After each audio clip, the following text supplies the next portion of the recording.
why buy homes when you can rent? घर खरीदने का डिसीजन ना बहुत इमोशनल डिसीजन होता है। अगर and we Indians are emotional. Home loan लेते हैं तो क्या टैक्स बेनिफिट्स हैं, क्या एलिजिबिलिटी है?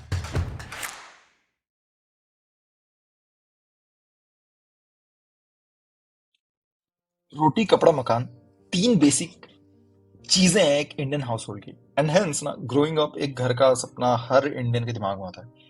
But why buy homes when you can rent? And अगर घर खरीदना है तो how to arrange for finances? Home loan लेते हैं तो क्या टैक्स बेनिफिट्स हैं, क्या एलिजिबिलिटी है? We break all of this down with Atul Monga today. He's the CEO of Basic Home Loan. Atul and his company, Basic, it is changing the whole landscape of home loans. एक home loan का customer जो आज धक्के खाता है जगह जगह, Basic is changing this in a disruptive fashion. So welcome to Go Venture podcast. I'm Pritesh Kumar, आपका host and founder of Function Hub. I've run multiple companies, raised and burnt capital, and have shut startups down too. Fail हुआ, learn किया, succeed भी किया, almost everything that the startup and business world can offer. Hence go venture podcast एक friendly reminder है उन सभी hacks and strategies के लिए जो जरूरी है ग्रो करने के लिए and to achieve your dreams. Join our WhatsApp group in the description to share stuff and start up networking with like-minded folks. And lastly, thank you all for the love and comments that you share. It means a lot. Hi Atul, welcome to the podcast. Hi Pradesh. So Atul, before you started Basic Home Loan, you worked across multiple roles. Investment side पे भी you worked as an investment banker और फिर तो क्या changes हैं, क्या difference है as a founder and as an investment banker? कैसे लाइफ बदल गई? See while I was working as a investment banker, हमेशा ना एक ही चीज लगती थी कि वो जॉब ना बहुत नॉन क्रिएटिव है। मतलब कि यार आप किसी बड़ी कंपनी को आईपीओ या एमएनए के लिए सजेस्ट कर रहे हो, तो you can not be creative and you have to follow fix process. You are always afraid यार कुछ गलत चीज ना बोल दे, डील कैंसिल ना हो जाए।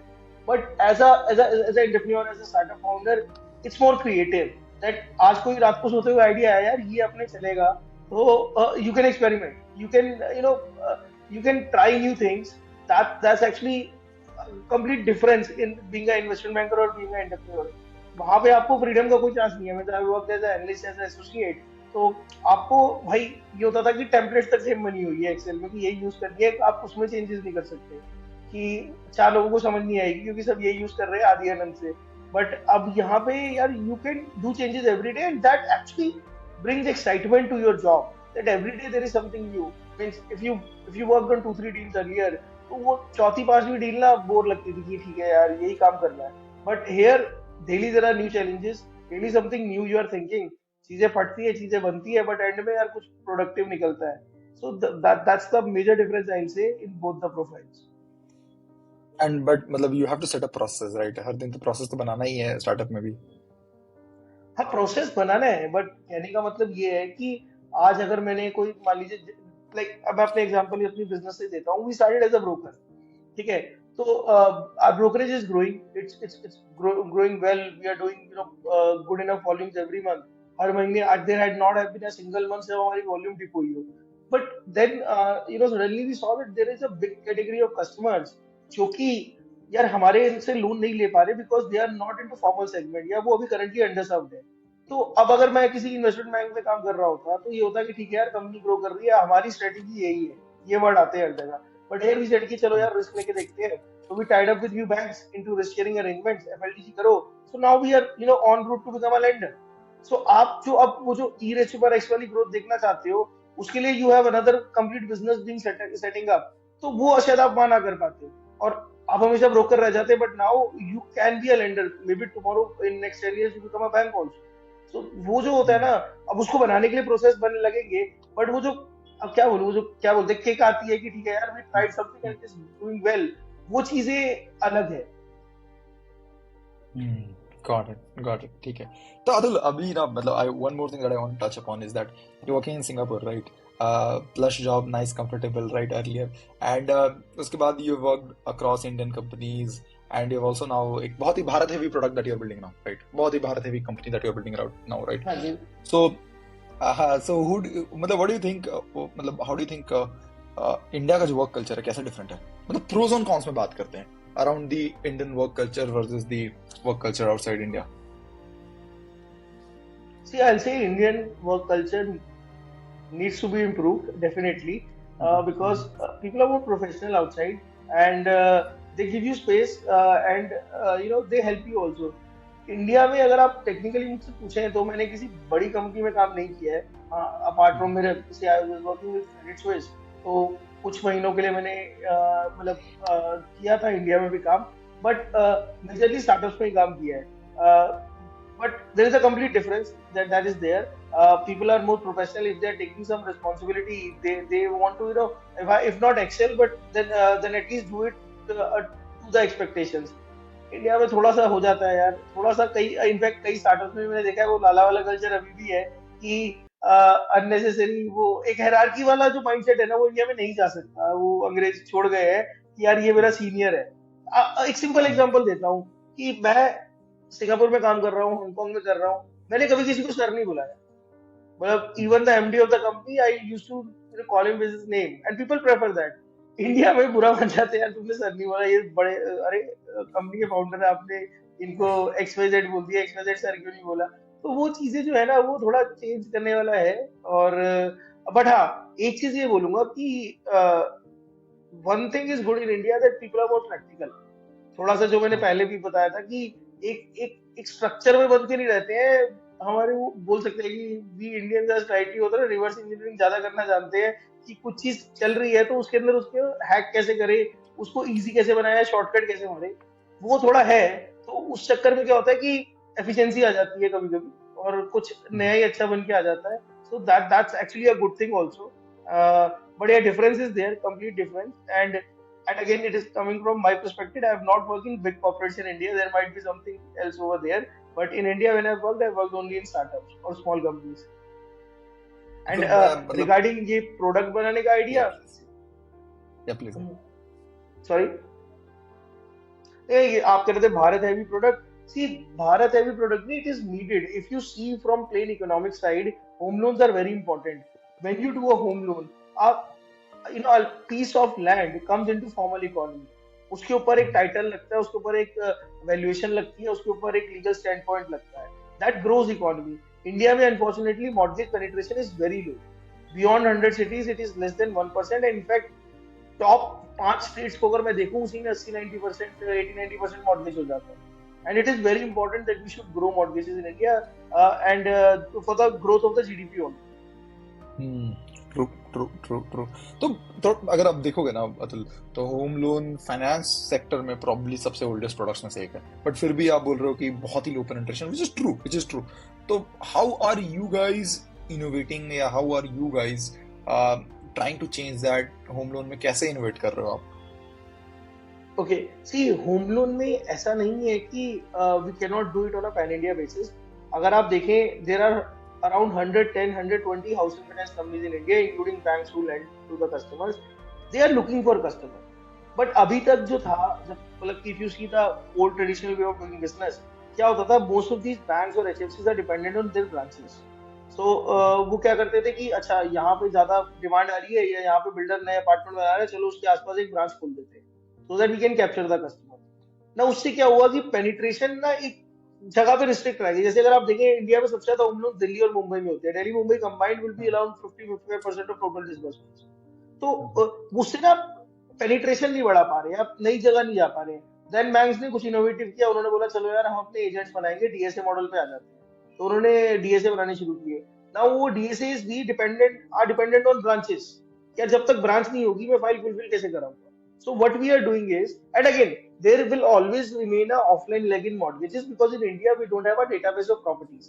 मैं एक API रिक्वेस्ट भेज के नहीं पता कर सकता कि प्रॉपर्टी किसकी है, इसका लीगल टेक्निकल स्टैंड पॉइंट क्या है। So someone has to go offline and do it. So what we are doing is, we want to increase the penetration. So हमने क्या किया, बैंक्स के साथ जब टाइप कर रहे हैं, तो we do it more on the tech front। यार हम अपने API इंटीग्रेशन करेंगे कि हम पेपरलेस एप्लीकेशन करें। उसके बाद जो प्रॉपर्टी वैल्यूएशन ये सब जो है, उसके लिए we are not using any kind of branches, we are using agents who are like freelancers. तो ब्रांच में एक रिस्ट्रिक्शन ये आ जाती है कि आपको, see, banks are not startups की बर्न गेम खेल लेंगे। बैंक्स को प्रॉफिटेबिलिटी दिखानी है, पर ब्रांच, पर सिटी, पर स्टेट, हर जगह प्रॉफिटेबल होना है।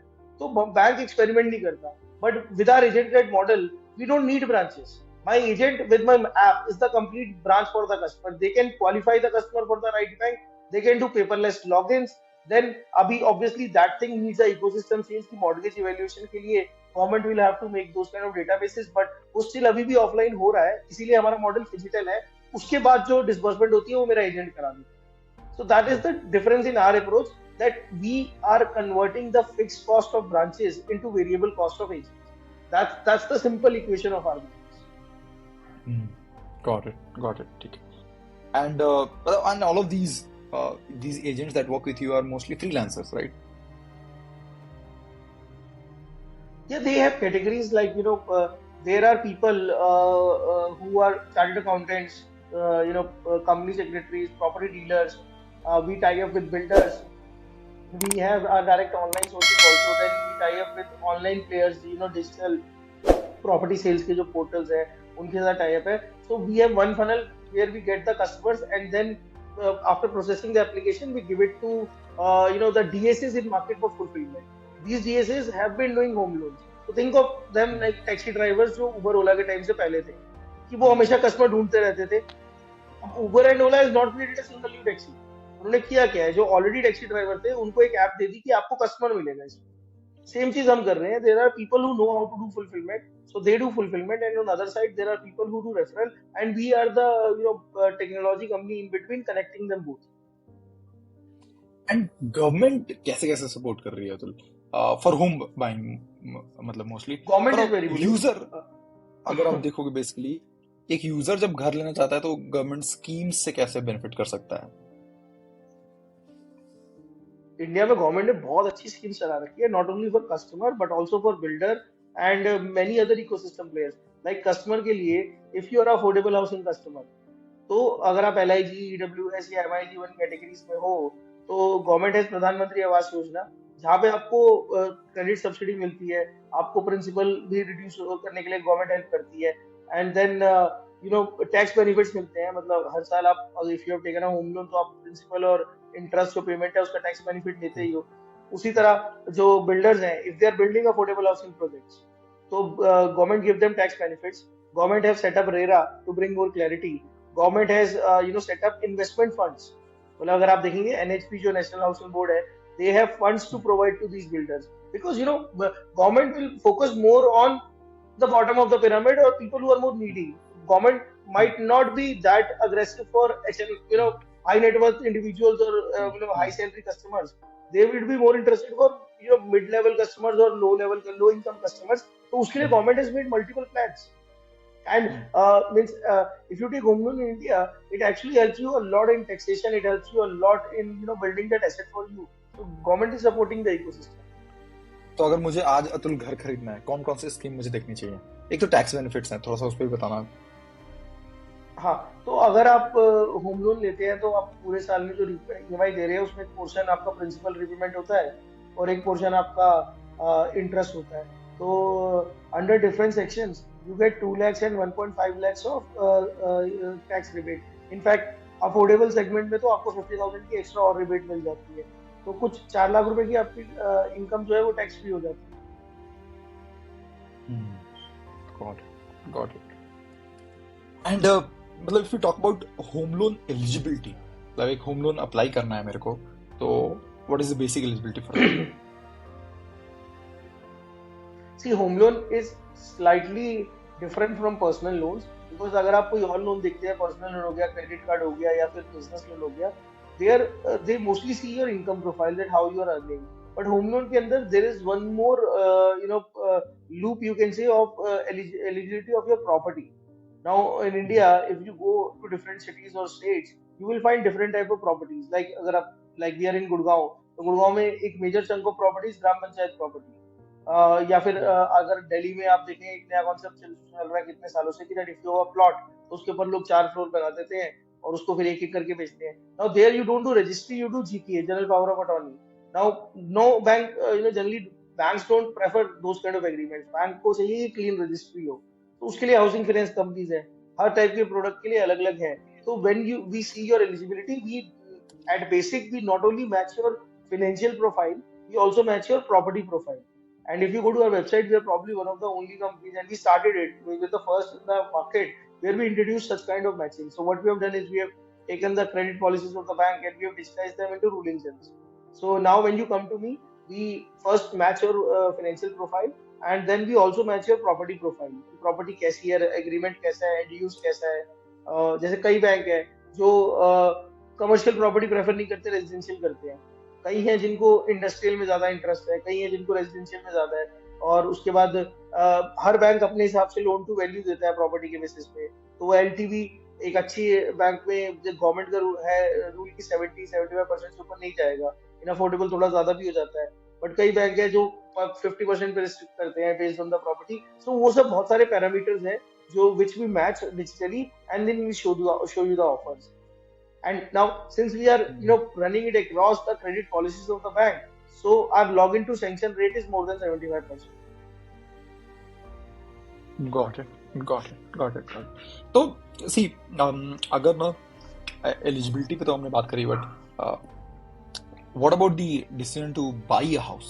When should one buy a house? So when I was reading, I found this there's this 5-20-40 rule, right, for buying a house, basically कि आपका loan shouldn't be more than 5x of your income, not individual but household income.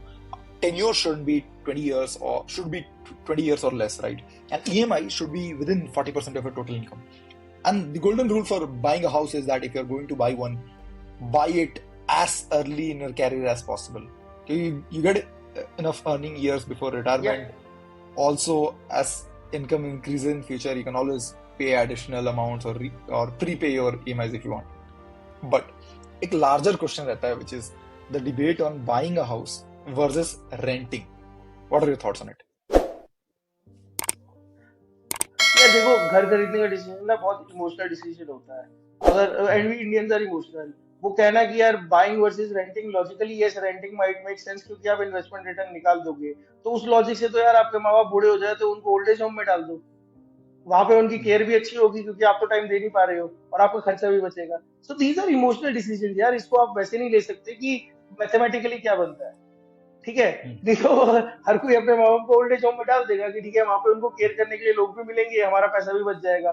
So you don't always think about money there. It is, tell me one thing, if you are living in a rented house, will you be able to put the poster of your favorite movie star or pop star on a wall, or will you be able to customize a room according to your child's need? No sir, because you'll always be moving. Home is something which is like your base camp. कि यार मैं कहीं पे कुछ भी पूरा दिन करके आऊं, यहाँ पे आके रिलैक्स करना है. ठीक है. तो I want that is like my bed cave, कि मुझे उसको अपने हिसाब से बनाना है. It should be custom made for me, और वो आप एक रेंटल हाउस में नहीं कर सकते. तो इसलिए my my thing is that हर चीज ना इमोशनली, सॉरी, सिर्फ फाइनेंशियली या लॉजिकली या मैथमेटिकली नहीं होती. Emotions matter.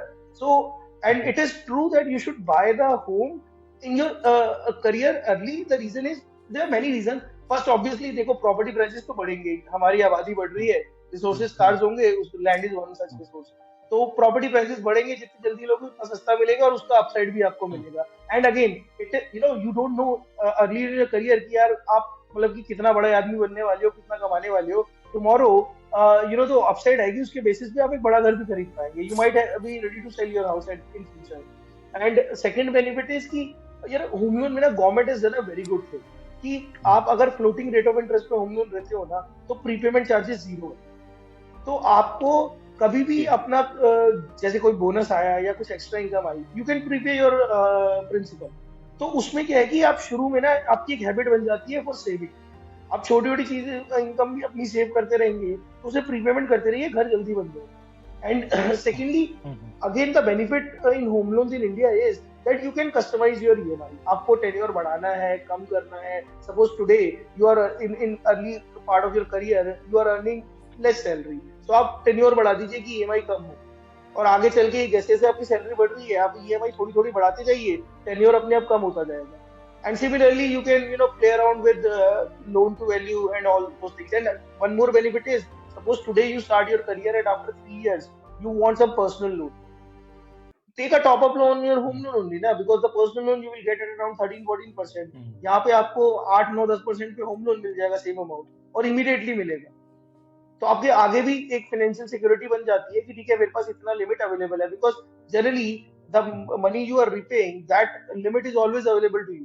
तो आपने अगर 20 साल का होम लोन लिया और 3 साल रिपे करने के बाद आपको इमीडिएटली कोई पैसे की रिक्वायरमेंट है, तो 3 साल की कैपिटल आपको ऑलवेज अवेलेबल होगी। And the best part is उस 3 साल में प्रॉपर्टी की वैल्यू बढ़ गई होगी, तो आपकी एलिजिबिलिटी और बढ़ गई होगी क्योंकि एलटीवी बढ़ गई। So got there it, are got many it. Many things which you can secure through this. And Atul, एक बहुत quick 101 on let's say taking a home loan और बाइंग अ होम या building a home. Let's say कि किसी को अगर 1.5 करोड़ का घर खरीदना है, what do you think is the loan that he can take? किस तरीके का इंटरेस्ट मिलेगा, कहाँ कहाँ कैसे कैसे he should apply? Okay, so generally जो टिपिकल एलटीवीज होते हैं मार्केट में, गिवन आई एम अज्यूमिंग कि आपकी फाइनेंशियल प्रोफाइल इसको करती है, तो basically two things are there जिसका इंटरसेक्शन देखा जाता है कि what amount your salary supports that. तो जनरली एक कॉन्सेप्ट होता है फायर का, fixed obligation to income ratio, कि आपकी सैलरी में से आप इतना तो अपने पे खर्चा करेंगे खाने पीने और बाकी चीजों में, तो इतना ही अमाउंट अवेलेबल है जिसका आप ईएमआई भर सकते हैं। तो उसके बेसिस पे आपकी एक एलिजिबिलिटी आती है। देन आपकी प्रॉपर्टी की वैल्यू का एलटीवी आता है। तो loan to value generally bank 70% देते हैं। तो अगर आप 1.5 करोड़ का प्रॉपर्टी ढूंढ रहे हैं, तो दिस मीन्स कि अराउंड मैक्सिमम थोड़ा एक्सटेंड भी अगर बैंक करते तो 1 करोड़ तक का लोन आपको दे देगा। ठीक है, now it depends on you कि आपको कितना लेना है, depends on how funds you have. तो उसके बेसिस पे आप अपना लोन अप्लाई कर सकते हैं। Got it. And what are the interest rate? You said around 7 8 9%, यही चल रहा है अभी? अच्छा, इंटरेस्ट तो यार देखिए, ये ना बहुत मिसकंसेप्शन है मार्केट में that the best interest, lowest interest is the best interest. Now I live in Gurgaon, if someone tells me कि आपकी ईएमआई 3,000 रुपए महीना बढ़ेगी, बट आपको मैं थोड़ा ज्यादा लोन दे दूंगा, and you can buy in a better society where you have more women security, more access to resources, like जहाँ ट्रैफिक कम होगा, तो आप वहां पे बाय कर सकते हैं। So it depends on your personal need, what you are seeking. मतलब अगर आज ROI, obviously you should take go for the best ROI, but उसका मतलब ये नहीं है you need to compromise. There might be some banks who might give you 10-20 pips higher, but you might be able to afford a 4 BHK instead of a 3 BHK, and in that fourth room you can have your home office. So that's a better proposition कि ठीक है 10-20 pips पे मेरी EMI कितनी बढ़ेगी, 2,000 3,000 4,000, ठीक है इतना मैं कर सकता हूँ, और but I will get a better house. So got go it. for the best options you have, but there it should not be like जो सबसे lowest है वही उठा लूँ। If you enjoyed this, it would mean a lot to me if you subscribe and share your thoughts, reviews, and the guests you want. Join our group in the description, and दोबारा मिलते हैं next discussion में।